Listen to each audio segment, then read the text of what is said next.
뭐 미국도 그렇지만 신문 매체는 사주가 있잖아요. 네. 소위 말하는 주인이 있는데 미국 뭐 그건 다른 나라도 괜찮아요. 근데 사주가 있는 매체들은 제가 이제 중앙 JTBC 출신이고 네네네. JTBC의 대주주가 이제 중앙일보 계열이니까 그렇습니다. 그래서 보면 항상 오노와 사주가 있는 매체들은 공익과 사주의 이익이 충돌할 때 공익을 선택하는 경우가 드뭅니다. 아주 없다고 볼 수는 없지만 예를 들면 손석희 사장이 있었을 경우에는 JTBC에서 공익을 선택하기도 했던 것이죠. 근데 그런 상황이 아닌 경우에는 대부분 오너의 안정과 이익을 택하게 돼 있어요. 그건 시스템적으로. 그래서 이제 시민들께서 언론을 보실 때 사주가 있냐 없냐를 잘 보셔야 됩니다. 뉴스타파는 사주가 없고 시민들이 사주다. 주인입니다. 네. 저희 후원자들이 예, 네, 주인이니까. 주인이죠. 네. 예.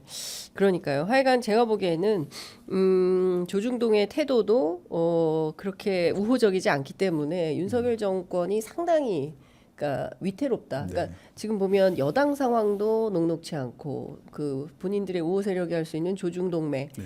문까지도 이제 뭐 문화일보는 좀 잘 모르겠습니다만 하여간 세 개 매체가 상당히 뭐 비판적이고 뭐 재벌들도 제가 듣기로는 그렇게 썩 좋아하는 눈치는 아니다라는 얘기를 뭐 어울려 다니면서 떡볶이는 열심히 같이 드셔드리고 있지만 네. 그래도 그렇게 썩 좋아하는 분위기는 아니다. 그러니까 우호 세력이 많이 떨어져 나가고 있다. 그럼에도 불구하고 이 위기감을 전혀 감지하지 못하는 게 바로 이 정부의 제일 큰 문제가 아니냐 뭐 이런 얘기들이 있는데 당장 내일 새벽에 뉴스토마토에서 뭐가 나온다는 거잖아요. 네. 그 얘기 뭐 좀 들은 거 있으십니까? 글쎄요, 그 뭔지는 모르죠. 저기 제가 다른 언론 다른 회사니까. 예. 네. 근데 이제 뉴스토마토가 보도했던 내용, 네. 김건희 여사의 공천 개입 의혹을 보도한 거잖아요. 네. 근데 분명히 이제 자기들 나름대로 취재를 해서 준비를 해서 했을 것이고, 근데 저는 사실 그 저간의 사정을 좀 미리 알고 있었죠. 이 논란 뉴스토마토 기사가 나왔을 때 뭐 A 의원, B 의원 왜 이렇게 썼는지 모르겠어요. 그렇게 할 필요. 차라리 실명을 딱 보도를 해버리지. 국회의원은 공인이고 그렇습니다. 뭐 움직이는 헌법기관이라고 하잖아요. 그렇습니다. 근데 그렇게 왜 쓸 필요 없는데 그렇게 좀 자기 방어를 했는지 모르겠는데 예.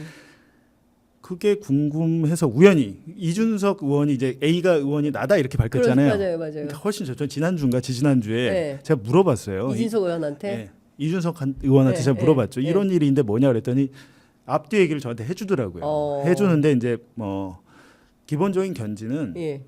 지난 총선 때 한 2월쯤인가 예. 해서 그 김영선 의원 측근으로부터 예. 예.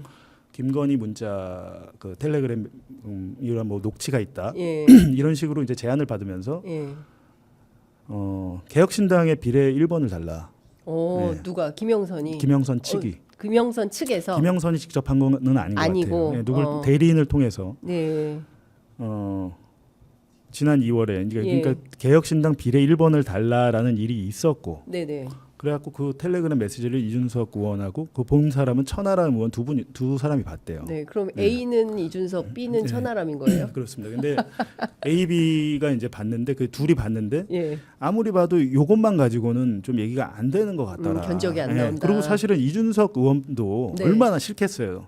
당 대표인 자기를 그렇죠. 쫓아냈잖아요. 예. 그것도 성매매 굉장히 의혹 혐의를 뒤집어 씌워서 그렇죠. 통상적으로 수사기관의 결과가 나와야 뭐 기소를 했다 재판에 넘겼다든지 해야 당 윤리위원회에서 징계를 하는데 수사가 막 시작되는 단계에서 날렸거든요. 제가 보기에 그거는 상당히 이제 이준석 대표에 대한 모욕을 주기 위한 엄청난 거죠. 아니 그 사회적으로 매장시키려고 한 거죠. 했었던 거죠. 예. 이준석의 성매매 의혹이 사실이든 아니든 그 12년 전의 일인데 알 수가 없어요. 이거 밝히기가 힘듭니다. 그걸 또 가로세로 연구소라는 데서 또 그렇죠. 이 첫 시작 보도를. 그러니까 제가 JTBC에 있을 때 이 네. 의혹을 보도했습니다. 무슨 의혹이냐면 가로세로 연구소에서 2021년 12월쯤에 이준석의 성매매 의혹을 시작을 했는데 저는 배우가 있다고 봤죠. 그리고 취재를 해보니까 실제 배우가 있어요. 그 정황이 너무 짙어요. 그래요? 이유는 윤석열이 그리고 안철수가 너무 이준석을 싫어하는 거예요.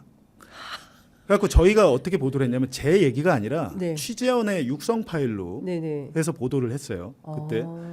그때 그분의 이제 육성 파일 내용은 안철수와 그 윤석열의 대선 후보 단일화 조건 중에 이준석 날리는 게 있었다.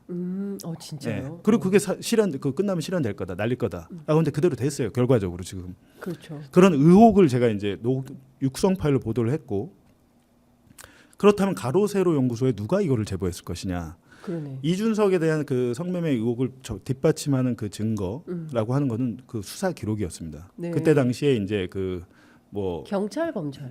검찰이요. 검찰. 예. 예. 이성진 대표라는 사람이 뭐 근데 복잡해요. 아니, 복잡해요. 아이카이스트의 예, 예. 뭐 김성진이라는 애가 있는데 예. 얘가 자기의 그 박근혜 쪽과 하고 붙으려고 저변을 넘기려고 당시 이준석을 불러다가 뭐 여러 차례 했다 이건데 기본적으로 이준석이 뭐 성매매를 했는지 안 했는지 저는 그거를 처음에 제가 시작할 때는 네네네. 그 증거가 있나라고 제가 들어가 본 거예요. 그 취재를. 네네. 취재를 쭉 하다 보니까 이거 공작인데? 아. 제가 해보니까. 공작인데? 라는 예. 생각이 딱 드는 예, 거예요. 예, 여러 예. 가지 정황, 증거, 그러니까 물증이 처음에 있잖아요. 시작할 때는 이준석 성매매 의혹으로 시작을 했는데 취재를 다 해보니까 이준석이 공작에 당했네 네, 네. 이런 생각이 그렇죠. 든다는 거죠. 그러니까 이준석 성매매 의혹과 별도로 예. 왜 이런 일이 벌어졌을까를 봐야 되는 거잖아요. 아 그렇죠. 근데 그리고 결과적으로 예. 제가 그때 JTBC에서 했던 보도가 결과적으로 맞게 됐어요. 이준석이 날아갔잖아요. 네. 그리고 그때 당시에 그 브로커 역할을 했던 분은 네. 지금 한수원 저 사장으로 가 있습니다. 에? 진짜? 윤석대라고 제가 그때 실명을 밝혔었는데 네. 윤석대라고 그 세보수당 사무총장 하셨던 분인데 예예예. 이준석이랑 같은 당이었잖아요. 예예. 이분이 약간 브로커 역할 비슷하게 중간다리 역할을 했다고 우리가 그때 보도를 했는데 예. 이분이 제가 전화를 하는데 계속 피해요. 아. 그리고 갑자기 행안부에 경찰국 만들 때 예. 그 경찰위원이었습니다. 어. 행안부의 자문위원 하고 이분이 도대체 뭔데 경찰국을 만드는데 관여를 했지? 라는 의혹이 있었는데 그 다음에 이분이 한수원 지금 사장으로 갔어요. 도대체 이분이 한수원과 무슨 관계인지 모르겠지만 간지 예. 오래됐고 예. 결과적으로 보면 그때 당시 관여했던 사람들이 뭔가 다 한 자리 얻었고 지금 한 자리 못 얻은 사람 딱 한 사람이 있네요. 장제원. 장제원은 이제 본인의 뭐 어떤 예, 문제인지 뭐 모르겠는데 또- 지금 뭐 장제원은 또- 없어졌잖아요. 뭐 한딴 소문이 있어요. 뭐 부산시장 출마설도 있고 네. 뭐 등등. 예. 근데 그런 일이 있었죠. 그런 일이 있었는데 어찌됐든 이준석 입장에서는 이 굉장히 부분은- 미울 그렇죠. 겁니다. 그리고 예. 제가 알기로 예. 본인이 아는 김건희 여사에 대한 일화가 너무 되게 많아요. 저도 많이 그, 들었어요. 그거를 직접 예. 밝히진 자기가 않고 있는데 그 예. 중에 하나가 이번에 이제 얘기한 건데 예.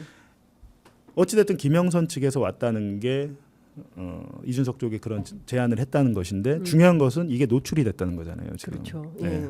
노출이 됐는데 그러면 없는 일을 이준석이 만들어내냐? 그건 아니죠. 이준석이 만든 일은 아니잖아요. 그렇죠. 오히려 이준석은 총선 때 예. 이걸 가지고 이용할 수 있었지만 이용은 하지 않았던 것이고 그리고 어떻게 그러네요. 그걸로 비례 1번을 어떻게 줍니까? 아니 뭐 저도 얘기를 좀 들었지만 뭐 이렇게 회의도 하고 뭐 그랬다는 얘기를 듣긴 했어요. 근데 그 김영선 본인이 아니라 김영선의 측근이 이준석 대표를 찾아온 거네요. 그러네. 그렇게 얘기를 해서 그거를 그러니까 받고 그 텔레그램 캡처를 본인도 갖고 있지는 않다는 거예요 지금. 않고, 예. 그래서 근데 그 내용을 보면 뭐 이준석 의원의 주장은 뭐 이게 공천 개입이라고 딱히 규정하기 좀 어려운 느낌이 들었다. 이런 그러니까 이게 주장을. 공천 개입이 되려면 그 앞 단계 김영선 네. 의원이 창원이 지역구가 아니었다면서요. 그렇죠. 창원의 원래 재보궐로 의원이 됐다면서요. 원래 고향에서 국회의원은 2012년에 하고 그 다음에 이력이 없어요. 그리고 이 사람은 거창 사람이에요. 창원하고 아무런 이유가 없는데 네. 거기에 이제 국회의원을 그렇죠. 재보궐 때 하게 된 근데 거죠. 그런 2012년. 과정부터 다 밝혀져야 될 텐데 그렇죠. 그때 아마 이준석 대표가 당 대표였을 거예요. 당 창원에 대표였죠. 근데 재보궐 나갈 본인은 때. 대표였지만 뭐 실권이 없었고 그때 뭐 공관위원장인 정진석 의원이 다 했다. 뭐 이런 얘기를 하긴 합니다. 예. 그러니까 그런 것들은 하여튼 중요한 포인트는. 증거가 얘기하는 거니까. 네. 뉴스토마토가 뭐 정신이 나가지 않는 이상에는 예. 충분히 취재를 하고 했을 것이라 저는 그렇겠죠. 생각을 하고 네. 그리고 충분히 취재를 했으면 그러니까 우리가 잘 생각해야 되는 게 윤석열 대통령이 부산저축은행 대검중수부가 부산저축은행을 수사할 때 2011년에 네. 주인 검사로서 대장동 브로커 조우영의 범죄 혐의점을 알고도 봐줬느냐 아니면 정말 몰랐냐 네. 이거잖아요 지금 그렇죠. 쟁점이. 예, 예. 근데 언론 입장에서는 알고도 봐준 정황이 너무 많은 거예요. 그래갖고 저희는 이제 대선 후보 유력한 대선 후보의 검증 보도 차원에서 보도를 여러 매체가 했잖아요. 한 매체가 한 게 아니고 그렇습니다. 검찰은 이 매체들이 다 김만배 사주, 뭐 민주당의 사주를 받아서 짜고 했을 것이다를 생각하는데 사실 그런 사실이 없으니까 그런 증거는 나오지 않은 것이잖아요. 아니, 결과적으로 제가 예. 뉴스타파에 와서 대장동 검찰 수사기로 10만 쪽을 입수해서 쭉 보니까 윤석열의 이 의혹은 더 신빙성이 있어요. 남욱 변호사가 법정에 증언을 하고 있어요. 네. 그때 당시 만배영이 조우영 빼줘서 나는 만배영이 진짜 힘이 있는 사람이구나. 검찰 인맥에 있구나.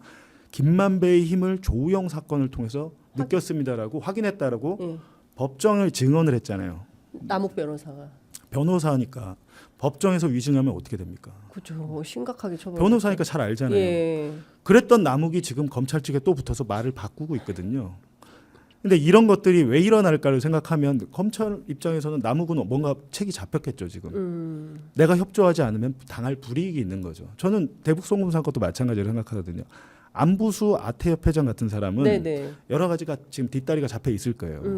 그래서 협조한 이유가 이제 우리가 이제 검찰에 거짓말로 해서 거짓 자백을 할 때는 이유가 있잖아요. 그렇죠. 예. 그렇잖아요. 예. 검찰이 뭐 심지어는 뭐 가족을 입건하겠다 여러 가지 방법을 쓸 텐데 유동규 전 본부장도 제가 기록을 보니까 그 내연 내연요? 같이 사는 분이 계시더라고요. 예, 예. 그분에 대해서 검찰이 입건을 해서 재판에 넘겼어요. 추가적으로 수사를 해서 뭘 하려고 했던 정황이 있는데 예. 유동규가 거기에 대해서 예. 진술서를 냅니다. 어. 제발 내 여자만은 건드리지 마세요. 제가 다 얘기하겠습니다. 이게 시작이었어요. 유동규의 진술서가. 그러면서 유동규가 기존의 진술 다 바꾸죠. 예. 근데 이런 검찰 것들 기록을 보면 그러니까 네. 엄청난 양으로 그 우리 봉지욱 기자님 굉장히 이거 학습이 빠르시구나. 근데 이제 그런 것들을 공부를 보면 하시고, 예. 진술을 받고 이분들이 검찰에 적극 협조할 때는 뭔가 이유가 반드시 있다. 근데 그쵸, 예. 그렇다면 이제 또 검찰이 착각하는 게 뭐냐면 예. 이분들이 그 목적이 달성이 안 되면 어떻게 하겠습니까? 그럼 돌아서는 다시 거예요. 바꾸죠. 다시 예, 다시 바꿔요. 바꾼 걸 다시 바꿔요. 기회주의적인 네. 습성이 있는 분들은 그렇게 되면